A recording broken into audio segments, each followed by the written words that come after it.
Intro Cinema folks. For those of you who don't know me, my name is Erin Murphy. I'm going to be doing this again because the first entire 16 minutes of this video just went poof because this Mac decided it didn't like me. I don't like Macs either, so it's fine. Well, that means I now have to start over, so give me just 1 second. So quick refresher, if you don't know who I am, my name is Erin Murphy. I am a double major here at UAB in theater, specifically costuming, and history, so a little bit of a mixed bag. Today I'm going to be talking to you about The Incredibles. If you don't know a thing about me, I love animation, I love Disney, I love superheroes, and I love the 50s aesthetic. So if you can't tell, I adore this movie, and I think that's pretty apparent. This is Pixar's 6th animated feature film, and the first film made by the company to focus on human characters. It is also the first Pixar film to get a PG rating. Edgy. A lot of firsts in this movie, it seems to be the theme, but, you know, it's a fitting theme. The reason that they cited as not focusing on human characters before this point was because the people watching this, as we watch this, we have interacted with humans our entire lives, so we will know if the slightest thing is off. And looking at some of their other productions where, like, humans were involved but not the focus, like Toy Story in particular, like the first Toy Story, looking at Andy and his mom, I don't think I could sit through 2 hours, an hour and a half of their character models doing something. They're just not the prettiest. Moving on. Like it seems like they have to do for every Disney Pixar movie nowadays, they had to create new software for this. Specifically, they created 2 things, I think, in-house that benefited this the most. They created a program that helped them study how muscles moved. So if something didn't look right, it was a lot easier to change than it would be in the regular program, where they'd have to backtrack and backtrack and backtrack to get to the point where something doesn't look right and basically start from scratch and work forward. The other thing they developed is more of a general thing. I think it's been used in pretty much every other big name animation sense, being built upon each time. But it is a light sourcing program. Before this program, it took 33 minutes to render a single image of light. Now, this is for any circumstance. You could be trying out the light, you could be rendering a scene, you could just be trying to see how something, like an object, would look with this light on it. And it would take 33 minutes. So, like, you do one scene, you put another scene up to render, and then it's time to go get lunch because it's going to be a while. But this program made it possible so that you would have an entire rendered image in about 10 to 20 seconds. That is countless hours of waiting around for images to render, countless render farms just gone. Which was a big step. It cut down production costs, it cut down production time, and I think it's one of the major reasons that Disney can now put out a Pixar movie every year. They don't have to wait for this giant project to be rendered with lighting and only for them to decide, I don't like how that looks. Time for another 10 hours. Just a quick refresher, the other movies that have had to have, programs developed specifically for them include Toy Story, which pioneered the entire CG movie business. It was the first CGI feature-length animated film. Finding Nemo experimented with water physics, and Moana perfected those 13 years later. Brave worked with hair physics, and Moana perfected that 4 years later. Zootopia experimented with fur and created a new project to have the animal's fur look realistic. And finally, Coco decided that it needed a scene with 8.5 million lights. One scene and image with 8.5 million sources of light. You're getting really ambitious there, Disney. I'm really worried to see how you're going to top yourself this time. Don't get me wrong, Coco is an amazing movie. Go see it, like, right now if you haven't. But anyway, launching right into a little history on this fact. Brad Bird is the director, but this was his first movie with Disney. Before this, he was working at Warner Brothers Productions on The Iron Giant, which released in 1999, and he'd been harboring The Incredibles since around 1993. He originally saw it as a 2D animated film, which is why he was interested in sticking with Warner Brothers. But unfortunately, after The Iron Giant, their 2D production studio shut down. So even if he wanted to stay with Warner Brothers, didn't really have the option. However, John Lasseter, who is the head of Pixar, was impressed by his work and invited him to come work at Disney. He said his only stipulation was, make the movie you always wanted to make. And since he'd been working on this idea for 7 years by this time, Brad Bird decided to pitch The Incredibles. Now, when it came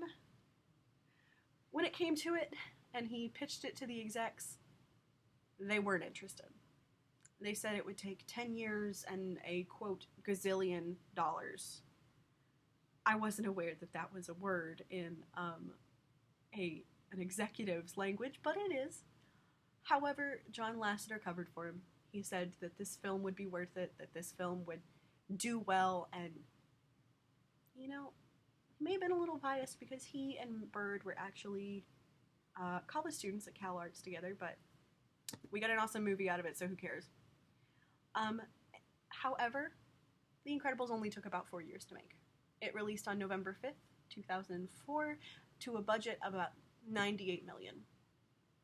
In contrast, that's actually less than it cost to make their previous film, Finding Nemo, and Toy Story 3's budget, which happened 6 years later, was nearly $200 million. That's twice, maybe 3 times the amount that The Incredibles got, of course. Like, that's just insane, and for a sequel movie, too. Like, sequel to the sequel movie, that is insane. Bird cites this movie as being somewhat based on his own life. He was a young father trying to balance family with the dreams of being, a Hollywood director. So in order to help him work through things, he created this character, this superhero father who was forced to give up his love of crime fighting for the good of his family. Which is why The Incredibles doesn't focus on the modern superhero. It focuses on the family dynamic and humanizing these supers, as the movie calls them. And I think one reason behind that was because the 90s were ridiculous when it came to comic books. Absolutely insane. If you've never picked up a 90s comic book, don't. Save yourself the trouble. If you have, you know exactly what I'm talking about. Hyper muscles, romance for the sake of romance, like no actual interpersonal connections. It's just a bunch of violence and gore for violence and gore's sake. Let's be glad the 90s are over.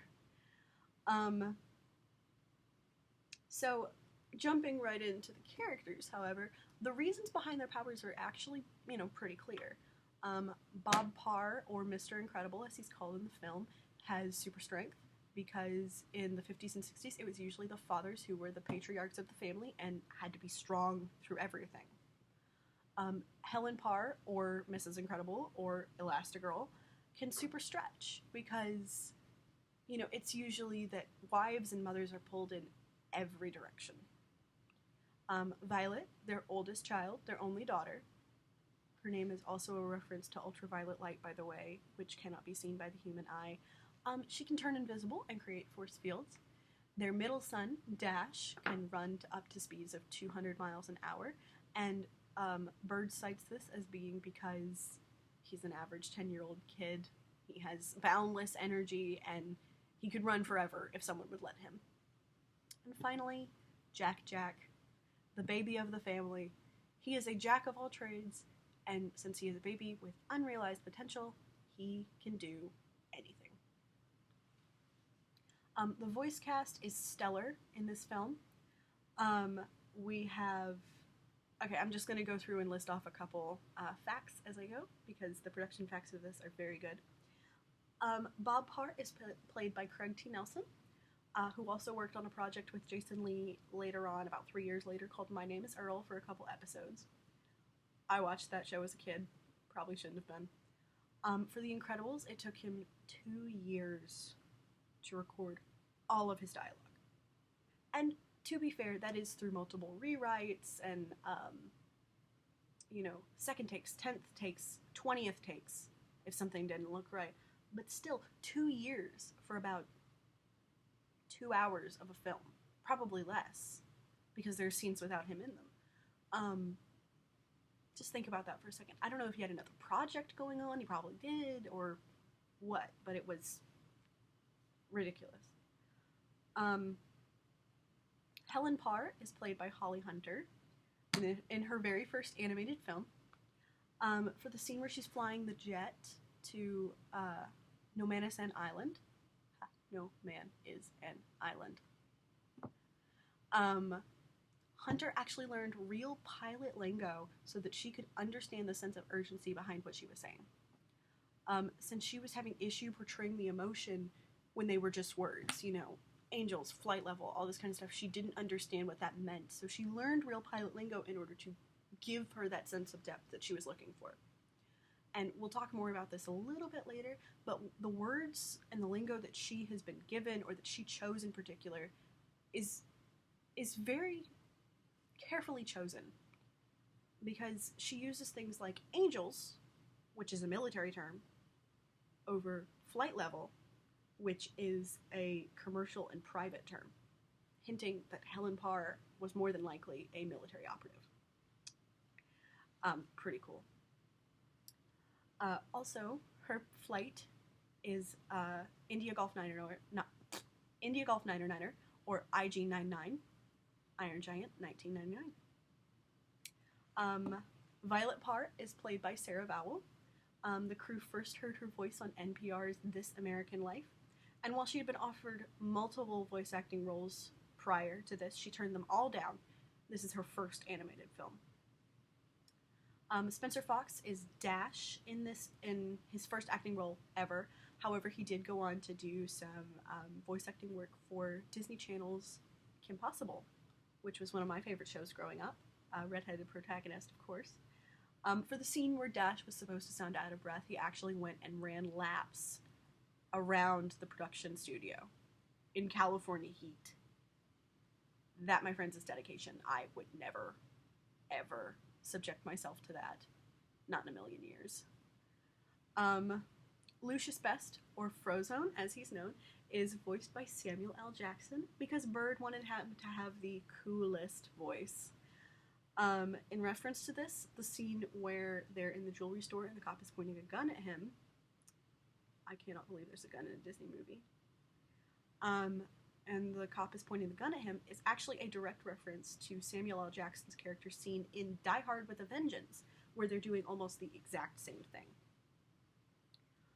It's also worth noting that recently a petition has been going around for Barack and Michelle Obama to recite the "Honey, where's my super suit" scene, and I would sign it if I could find it, because that would be amazing.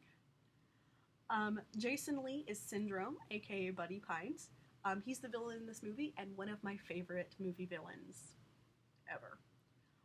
His line, "You sly dog, you got me monologuing," was voted number 15 out of the top 100 lines of film in 2007. Jason Lee was first, kind of looked at for the project after Bird saw his performance in Dogma. This is also his first animated role. And so I mentioned a minute ago that it took Craig T. Nelson 2 years to record all of his lines. Jason Lee did all of his in 4 days. That's efficiency. Of course, there's Brad Bird, who we've already talked about, and perhaps my favorite part of this movie, Michael Giacchino, the composer of the score. Michael Giacchino has been working on so many Disney films. He worked on Up, WALL-E, he worked on another project called Frida, he's been working on the new Star Trek reboots, he did Zootopia, and most recently, Coco. Basically, if you've ever teared up in a Disney movie, it's because of this man. He's brilliant. He takes inspiration from 50s and 60s big band music, which was actually used in the pitch for the movie, so very smart. But if you want a little sample of his work without all of the dialogue and everything else on top of it, look up Married Life from Up, Crossing the Marigold Bridge from Coco, and Life's Incredible Again from The Incredibles.